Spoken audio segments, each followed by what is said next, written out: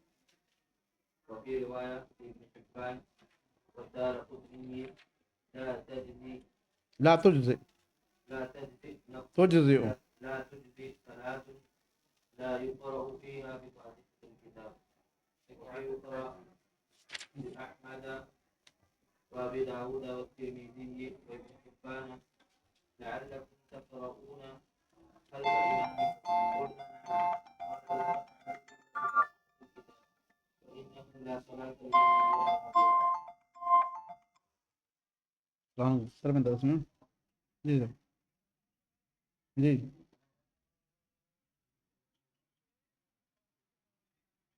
جی جی ٹھیک ہے انشاءاللہ.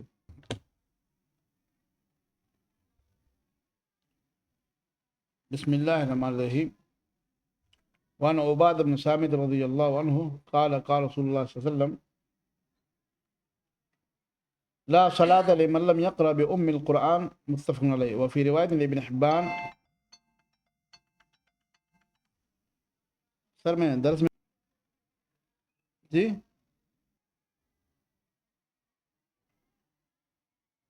عبادہ بن صامت رضی اللہ عنہ فرماتے ہیں کہ اللہ کے رسول نے فرمایا لا صلاة لمن لم يقرأ بأم القرآن، کہ وہ شخص کی نماز نہیں جس نے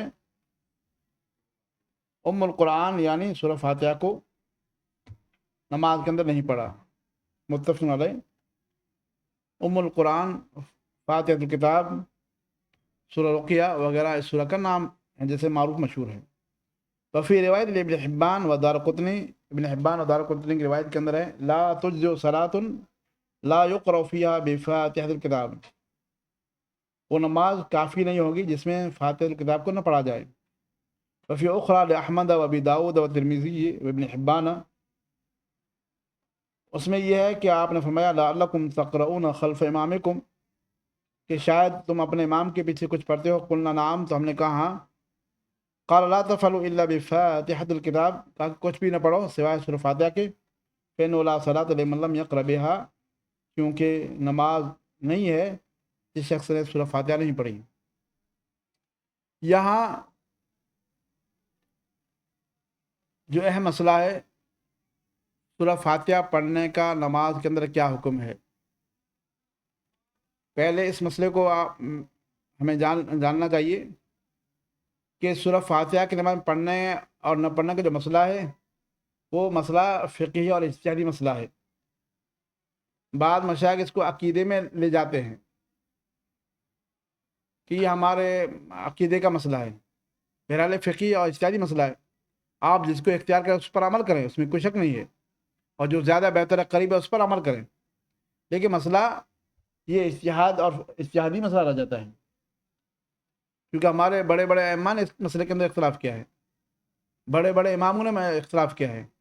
تو ہاں ہمیں جو قریب ہے سنت کے، جو زیادہ ثابت ہے اس پر عمل کرنا ہے. لیکن ان ائمہ کرام نے بھی بلا وجہ اختلاف نہیں کیا ہے. ان کی یہاں بھی کچھ چیزیں ظاہر ہوئی یا کوئی استعمال کیا ہے، وہ اپنی جگہ پر صحیح ہے یا نہیں صحیح، وہ ایک الگ چیز ہے. تو سورہ فاتحہ، اور یہاں پر بیان کرنے کا مقصد یہ ہے کہ یہاں پر ہم کیا ہے علمی مجلس کے اندر ہیں، اور آپ لوگ جو پڑھ رہے ہیں وہ ایک علم کے اعتبار پر پڑھ رہے ہیں، یعنی کسی کو فتویٰ دینے کا مقصد نہیں ہے یہاں پر، بلکہ ایک علم ہم حاصل کر رہے ہیں کہ ہم چیز حاصل کر رہے ہیں، اور اس مسئلے کے اندر کیا اہل علم کے اقوال ہیں، کیا فتوے ہیں، کیا نصوص ہیں. تو جہاں تک ممکن ہو سکتا ہے پیش کرنے کی کوشش کی جاتی ہے. اس میں کمی اور نقص بہت زیادہ رہ جاتا ہے، لیکن کم سے کم جو معلوم ہوتا ہے اس کو، یا اس کی طرف اشارہ کم سے کم کیا جاتا ہے. تو سورہ فاتحہ نماز میں پڑھنے کا کیا حکم ہے، اس سلسلے میں پہلے دو قول یہ ہیں. پہلا قول کہ سورہ فاتحہ نماز کے اندر نہیں پڑھی، یعنی پڑھنا واجب نہیں ہے، بلکہ کوئی بھی سورہ پڑھ سکتے ہیں. یہ احناف کا قول ہے، اور ان کی دلیل کیا ہے، فَاقْرَؤُوا مَا تَيَسَّرَ مِنَ الْقُرْآنِ، اللہ نے جو کہا ہے کہ یہ عام ہے، اس میں خاص نہیں ہے. اسی طرح جو صحابی نماز کے اندر بھول گئے تھے تو آپ نے اسے کہا ثُمَّ اقْرَأْ مَا تَيَسَّرَ مَعَكَ مِنَ الْقُرْآنِ، جو تمہارے پاس قرآن ہے اسے پڑھو. ان کے کیا جوابات ہیں وہ انشاءاللہ بعد میں آئیں گے. دوسرا قول یہ ہے کہ سورہ فاتحہ نماز کے اندر پڑھنا رکن ہے. نماز کا کیا ہے، رکن ہے، اس کے بغیر نماز نہیں ہوگی. امام شافعی رحمہ اللہ کا یہ قول ہے، اس کے بغیر چاہے منفرد ہو یا اکیلا ہو، ہر صورت میں نماز میں سورہ فاتحہ پڑھنا کیا ہے، یہ رکن ہے. تو یہ پہلا قول ہے۔ یہ دوسرا قول ہوا، دوسرا قول یہ امام شافعی کا کہ ہر نماز میں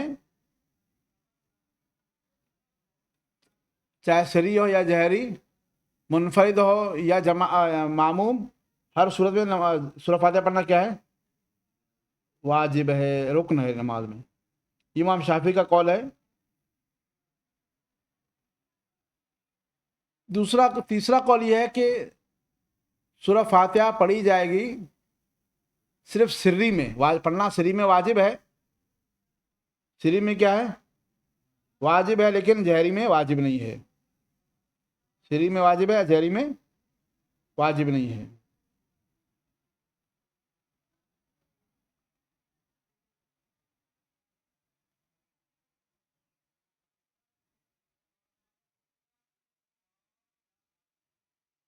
سری میں واجب ہے، جہری میں نہیں ہے۔ شیخ البانی رحمہ اللہ بھی اس کی طرف گئے ہیں، اور اسی لیے بعض علماء نے صفت الصلاۃ میں تعلیق بھی لگائی ہے، کیونکہ ہمارے یہاں ہم لوگ کیا ہے، سورہ فاتحہ سری اور جہری سب میں واجب کہتے ہیں۔ جیسے بعض علماء، امام بخاری کا یہی مذہب ہے کہ سری اور جہری سب میں نماز پڑھی جائے گی، سب میں سورہ فاتحہ پڑھی جائے گی۔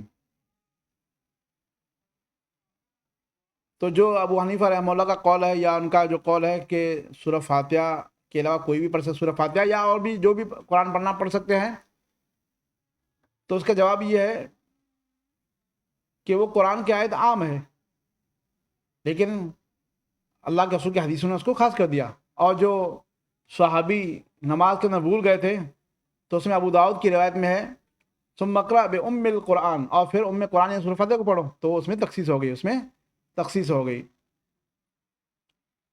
سورہ فاتحہ پڑھنے کے جو وجوب کے قائل ہیں، ان کی دلیل کیا ہے؟ لا صلاۃ لمن لم یقرأ بفاتحۃ الکتاب، کہا کہ یہ کوئی نماز نہیں ہے، اور بھی دیگر جو دلیل بیان کی گئی، جس نماز کے اندر سورہ فاتحہ نہ پڑھی جائے، یا جس شخص کی نماز نہیں جس نے سورہ فاتحہ نہیں پڑھی۔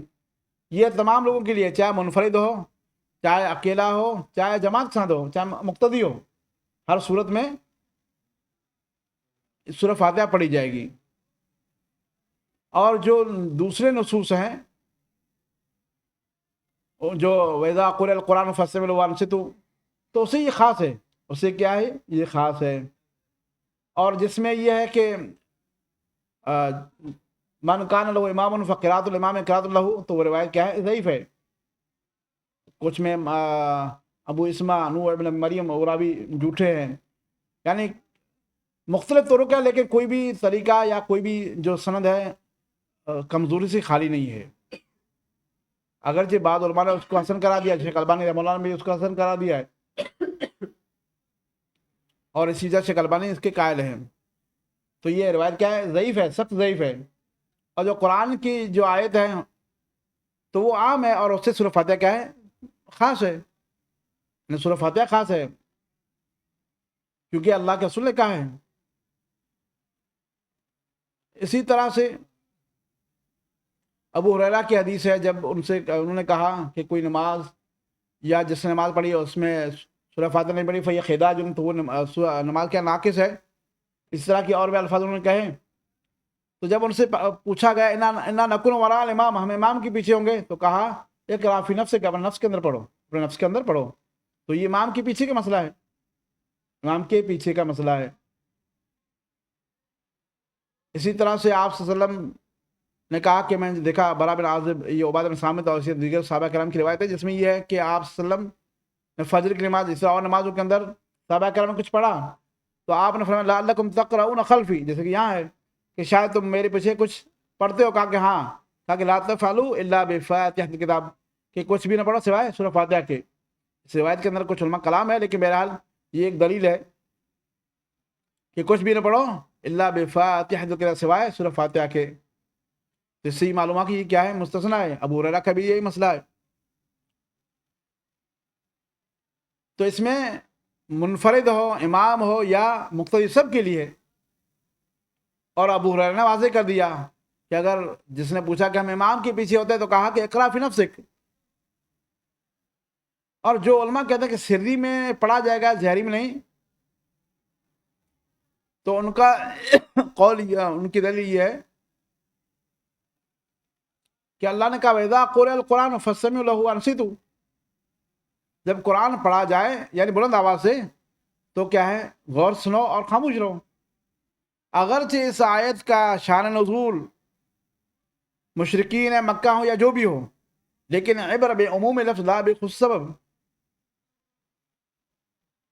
اسی طرح امام احمد بن حنبل مولانا نے فرمایا کہ یہ آیت نماز کے بارے میں اتری ہے، یہ آیت نماز کے بارے میں اتری ہے۔ تو کہا کہ سری میں پڑھا جائے گا، جہری میں نہیں پڑھا جائے گا، سری میں پڑھا جائے گا، جہری میں نہیں پڑھا جائے گا۔ تو واللہ علم جو روایت جس میں یہ کہ تم میرے پیچھے پڑھتے ہو، تو اس میں بعض روایتوں میں ظہر اور عصر کا شاید ذکر ہے، تو وہاں پر صحابہ کرام کچھ پڑھا تو آپ نے فرمایا کہ کچھ بھی مت پڑھو سوائے سورہ فاتحہ کے۔ تو سری کے اندر بھی کیا ہے، آپ نے سورہ فاتحہ کا ذکر کیا، سورہ فاتحہ کا ذکر کیا۔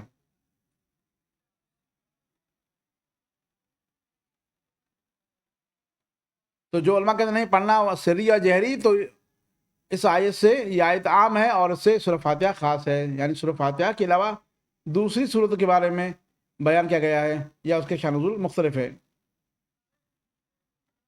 اور جو علماء کہتے ہیں کہ امام کے پیچھے کچھ پڑھا نہیں جائے گا، ایک تو احناف کا قول ہے جو مشہور ہے، تو احناف کی یہاں ایک روایت منکر اور موضوع ہے کہ جو آدمی امام کے پیچھے قرآن پڑھے گا، سورہ فاتحہ پڑھے گا، سورہ فاتحہ پڑھے گا تو اس کے منہ میں انگارے ڈالے جائیں گے اعوذ باللہ۔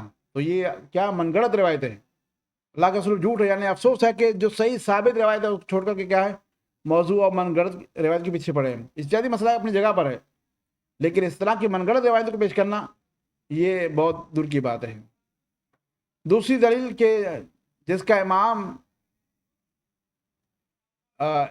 ہو تو امام کی رات اس کے لیے کافی کا کہ سری اور جہری سب میں شامل ہے۔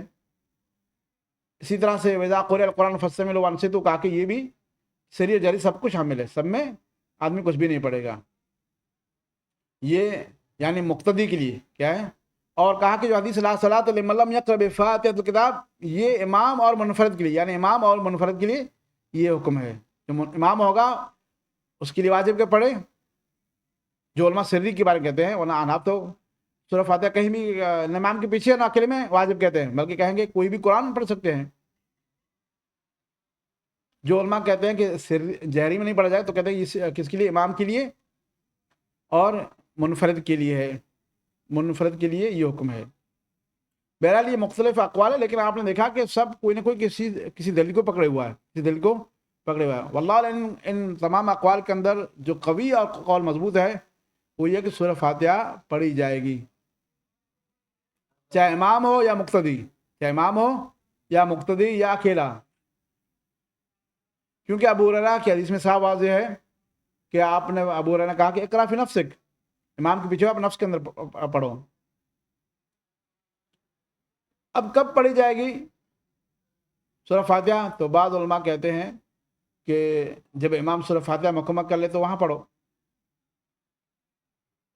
یا جب امام سورہ فاتحہ پڑھ رہا ہے اور الحمدللہ رب العالمین کہا پھر تھوڑی دیر خاموش رہا تو اس میں بیچ میں پڑھو، لیکن دو سختہ کے درمیان کہتے ہیں، لیکن اس پر کوئی دلیل نہیں ہے، اس پر کوئی، یہاں تک کہ بڑے بڑے علماء اس کی طرف گئے ہیں، لیکن بعض علماء نے کہا کہ جیسے شیخ بن عثیمین رحمہ اللہ نے فرمایا کہ اس پر کوئی دلیل نہیں ہے، امام کے ساتھ ہی پڑھیں گے، امام کے ساتھ ہی پڑھیں گے۔ امام جلدی پڑھ رہا ہے کہ خاموش نہیں، کیا کریں گے، نہیں پڑھیں گے تو امام کے ساتھ ہی پڑھ لیں، امام کے ساتھ ہی، کیونکہ یہ اس سے مستثنا ہے، قرآن سن بھی رہے ہیں پڑھ بھی رہے ہیں، کیونکہ سورہ فاتحہ مستثنا ہے، تو سورہ فاتحہ امام کے ساتھ ہی پڑھ لیں گے۔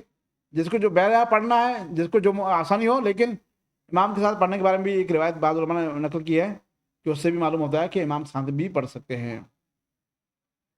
تو یہ سورہ فاتحہ کے متعلق اختصار کے ساتھ جو اللہ نے دیا ہے، یعنی تفصیلی علم تو جن کو اللہ نے دیا وہ بیان کر سکتے ہیں، لیکن جو مختصر طور پر بیان کیا گیا وہ یہ مختلف اقوال ہیں۔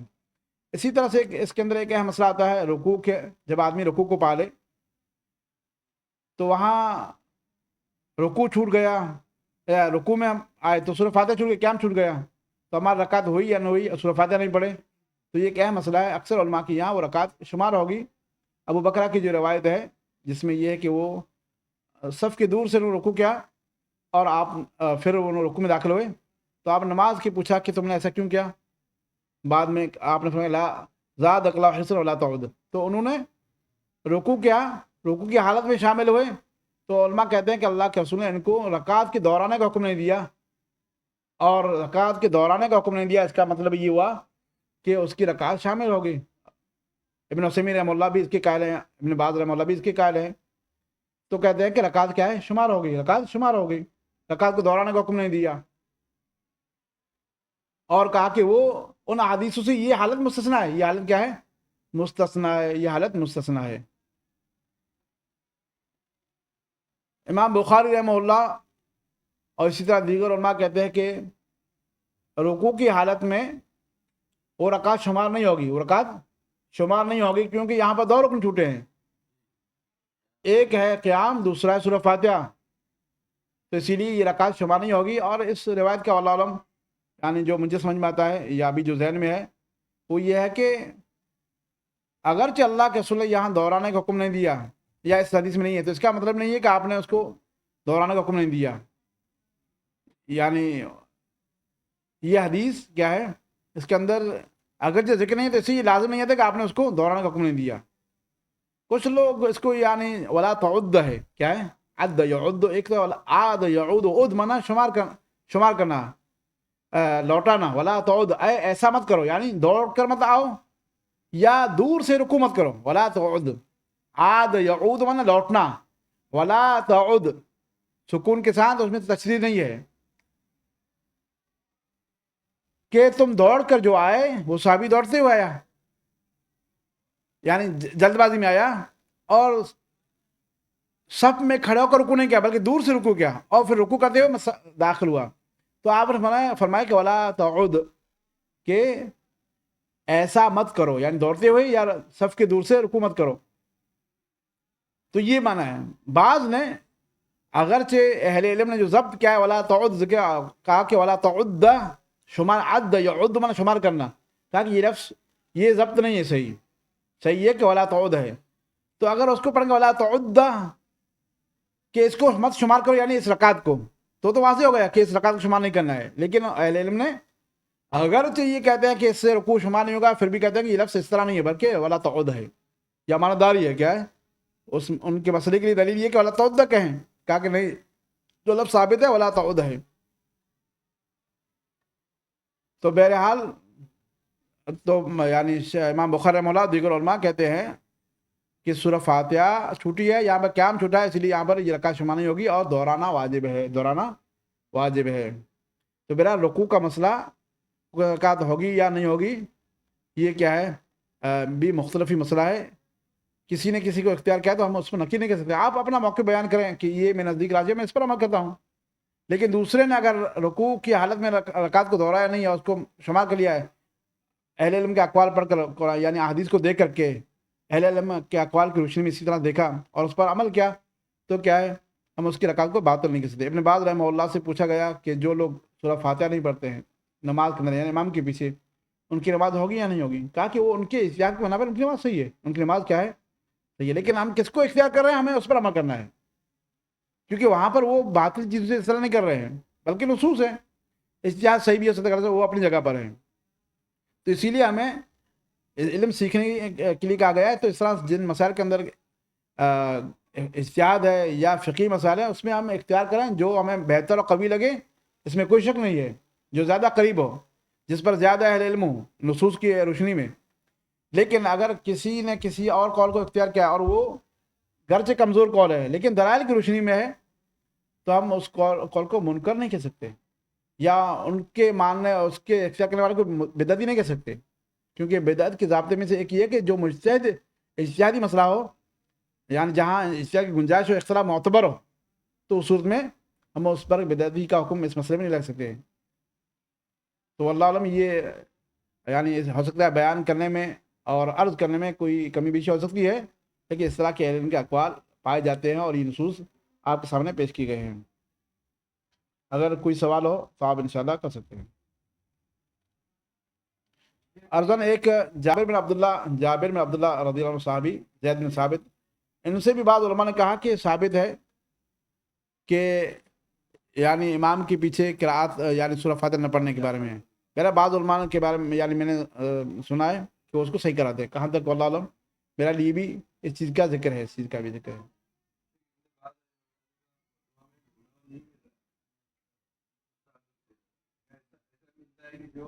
میں سنا نہیں، لکھا ہوا پایا ہے۔ بہرحال یعنی یہ ابن باز رحمہ اللہ کا اگر ہمیں نہیں مل رہا ہے تو دیگر اہل علم کا مل رہا ہے، دیگر علم کا مل رہا ہے۔ بہرحال اجتہادی اور کیا ہے مسئلہ ہے، آپ جس کو اختیار اس پر عمل کریں اور ان نصوص کے روشنی میں آپ دیکھیں۔ جی آپ کیا سوال کرتے ہیں؟ دیکھیے مختلف کیفیت ہے، یہ تو کلائی پر ہاتھ رکھیں گے یعنی ہتھیلی ہاتھ پر رہے گی اور یہ باں پر بھی رہے گی، اور اس طرح سے ہاتھ پر ہاتھ یہ بھی آ گیا، کیا ہے ہاتھ پر ہاتھ یہ بھی آ گیا، جیسے سر مثال کی بات ہے کہ آپ نے دائیں ہاتھ کو بائیں پر رکھنے کا حکم دیا تو یہ بھی آ گیا۔ اس طرح واللہ علم یہ بھی کیفیت بیان کی گئی ہے، ہاتھ پر ہاتھ یہ بھی۔ واللہ علم بعض لوگ اس کو یہاں پکڑتے ہیں تو واللہ علم مجھے اس کا علم نہیں ہے، لیکن کسی کو علم تو پتہ ہے، لیکن بظاہر یعنی جزاک اللہ خیر، اللہ آپ کو جزاک خیر دے، بہت بہت شکریہ۔ یعنی جیسے آپ پکڑتے ہیں، جزاک اللہ خیر، اللہ آپ کو جزاک خیر دے، تو یہ کیا ہے اللہ یہ کسی پاس اگر علم ہو تو وہ الگ چیز ہے، یعنی جہاں تک معلوم ہے وہ یہ ہے کہ یا تو باں پر ہاتھ رکھیں گے، ہاتھ پر ہاتھ کونی تک ہے، اور کلائی سے لے کر کیا ہے کلائی میں اور ہتھیلی پہ ہتھیلی۔ جی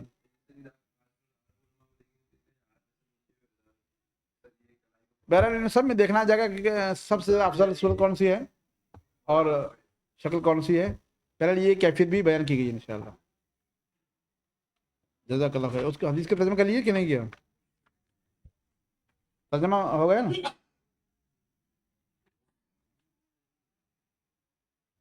جزاکم اللہ خیر، اتنا کافی لا تجزئ اجزا یجزئ، ہاں لا تجزئ صلاۃ۔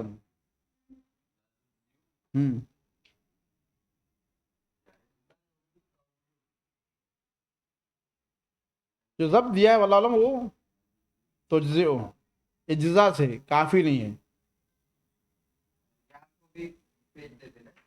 نہیں لا تجزی، ہاں یہ اگر حمزہ ہے تو اجزا یجزئ، لا تجزئ، لا تجزئ کیا ہے لا تجزئ۔